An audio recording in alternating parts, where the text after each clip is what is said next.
چوتھی زندگی شروع ہو گئی، عالم برزخ۔ وہ زندگی ہے، موت نہیں ہے، اس کو تو سب مانتے ہیں۔ عذاب قبر ہم مانتے ہیں، قرآن سے ثابت ہے۔ بعض لوگ یہ سمجھتے ہیں کہ شاید قرآن میں ذکر نہیں ہے، غلط بات ہے، لیکن میرے پاس زیادہ وقت نہیں ہے۔ برزخ کے اندر زندگی کی ایک کیفیت ہے، اس کے اندر جیسے کہ ہمارے یہاں بڑی ویسے چھڑ گئی ہیں۔ حضور کی زندگی کیسی ہے؟ آیا ایسی ہے جیسے دنیا میں تھی یا اس سے کچھ مختلف ہے؟ تو میں کہا کرتا ہوں دنیا کی زندگی تو اتنی اچھی زندگی نہیں ہے، حضور کو جو زندگی ہے عالم برزخ میں، اس کا تو ہم تصور بھی نہیں کر سکتے۔ اس عالم برزخ میں کہا گیا شہداء کو وَلَا تَقُولُوا لِمَن يُقْتَلُ فِي سَبِيلِ اللَّهِ أَمْوَاتٌ بَلْ أَحْيَاءٌ وَلَٰكِن لَا تَشْعُرُونَ۔ اللہ کی راہ میں شہید ہو جانے والوں کو اموات مت کہو، مردہ مت کہو، زندہ ہے، تمہیں اس کا شعور نہیں۔ ہمیں شہداء کی زندگی کا شعور نہیں، پھر صدیقین اوپر ہے، پھر انبیاء ان کے اوپر ہے، پھر رسول ان کے اوپر ہے، سب سے اوپر سید المرسلین ہے۔ کیا زندگی ہوگی، ہم کیا تصور کر سکتے ہیں؟ ما لا عین رأت ولا اذن سمعت ما خطر علی قلب بشر۔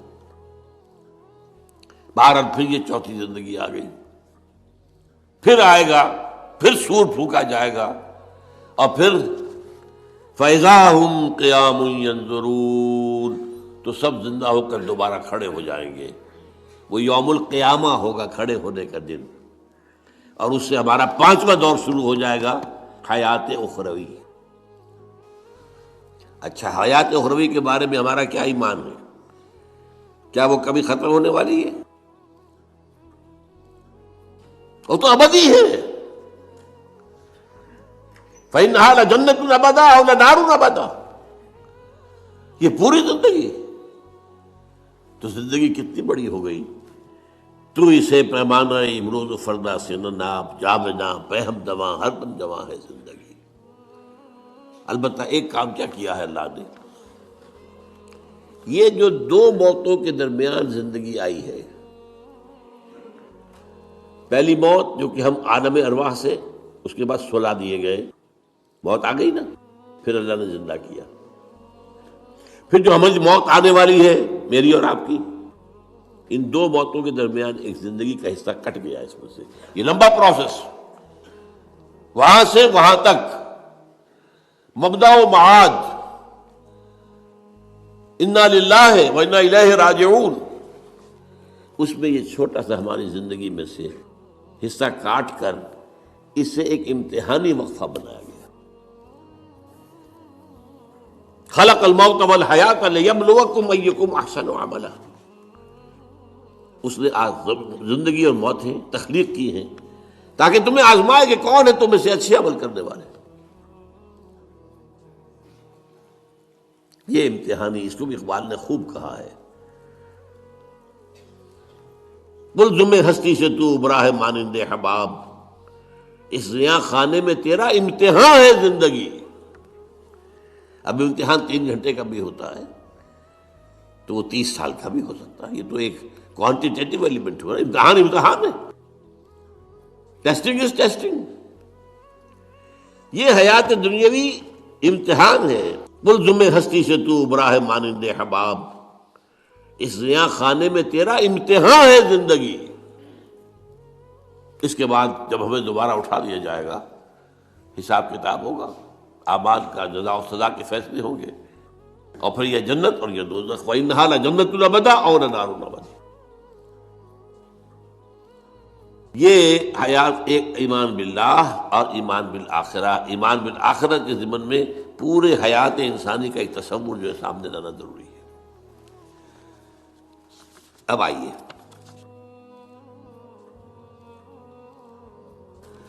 میں نے کہا تھا تخلیق کے بارے میں کچھ باتیں آپ کو بتاؤں گا۔ یہ جدید سائنس کے حوالے سے بھی بہت اہم چیزیں ہیں، اور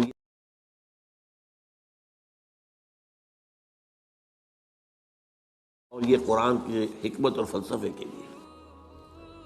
بدقسمتی ہماری یہ ہے کہ ہمارے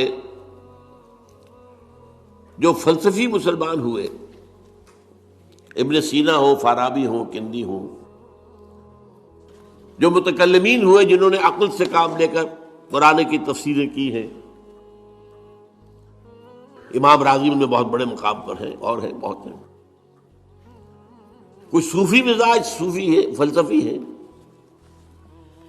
ان سب نے اپنی زیادہ تر گفتگو کا دار و مدار یونانی حکماء اور فلاسفہ کی بات پر رکھی ہے.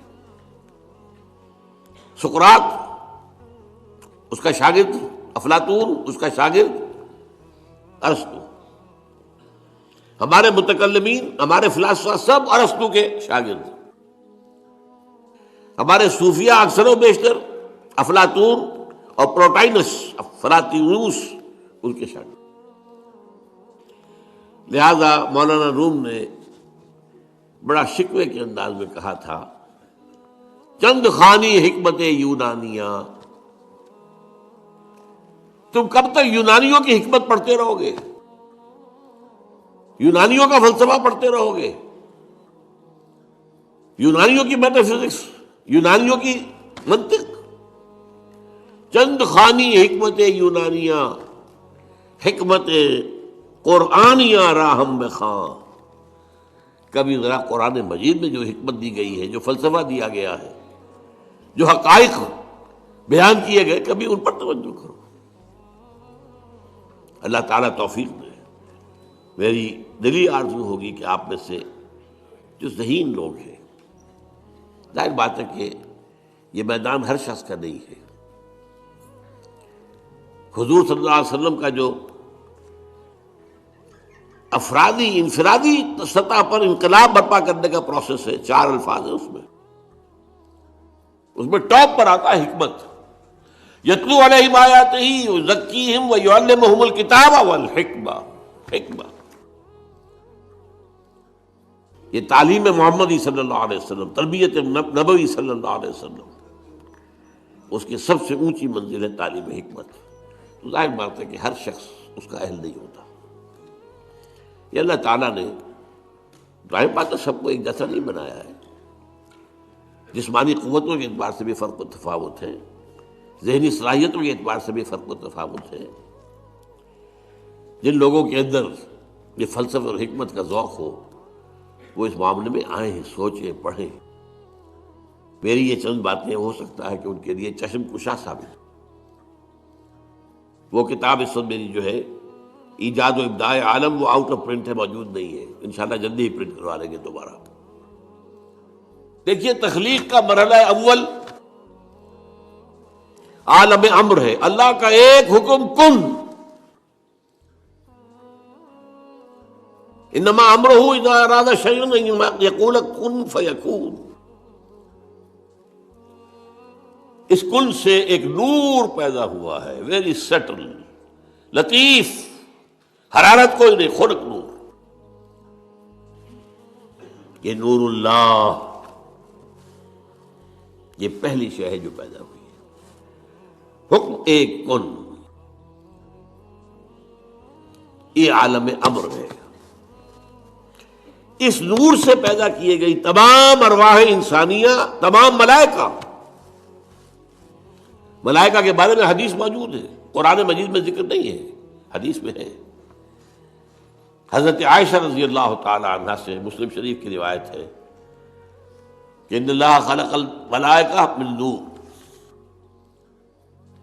یہ عالم امر ہے پہلے جو پیدا کیا گیا ہے. ایک نور، بسیط نور، لطیف نور. اس نور سے ارواح انسانیہ. انہی میں ایک روح محمدی بھی تھی نا، جس کو نور محمدی بھی کہا جا سکتا ہے. یہ لفظ جو ہمارے یہاں کہا جاتا ہے نور محمدی، نور اس لیے کہ روح نورانی ہے، ملائکہ نورانی ہے. اللہ نے فرشتوں کو نور سے پیدا کیا. اچھا، اب اس تخلیق کا دوسرا مرحلہ آیا. یہ پہلی تخلیق جو میٹا فزیکل ورلڈ کی ہے، دوسری تخلیق ہے فزیکل ورلڈ. ایک اور امر کن، اور اس سے ایک بگ بینگ پیدا ہو. یہاں سے سائنس شروع ہوتی ہے. اس لیے کہ وہ جو پہلا معاملہ ہے وہ سائنس کے دائرے سے باہر کا ہے. ارواح ہو، ملائکہ ہو، کچھ سائنس کے دائرے سے باہر. وہ عالم امر ہے. یہ عالم خلق شروع ہوا ہے. اب اور عالم خلق اور عالم امر میں ایک بڑا بنیادی فرق جان لیجئے. عالم امر میں اللہ کے کسی حکم کے تعمیل میں کوئی لمحہ صرف نہیں ہوتا. کن فیکون، کن فیکون، نو ٹائم ایلیمنٹ. یہی وجہ ہے فرشتے کو عرش سے زمین تک آنے میں کوئی وقت نہیں لگتا، روح کو بھی کوئی وقت نہیں لگتا. یہ بیانڈ دس فزیکل ورلڈ ہے نا، تو میٹا فزیکل ورلڈ کا تعلق ہے ان کا. یہ عالم امر سے ہے. امر میں وقت نہیں لگے گا قطعاً، خلق میں وقت لگے گا لازماً. آم کی گٹھلی ہے، آم کا پودا بننے میں 5-6 سال لگ جائیں گے. رحم مادر میں حمل ٹھہر گیا ہے، بچے کے پورے بننے میں 9 مہینے لگیں گے، ٹائم لگے گا.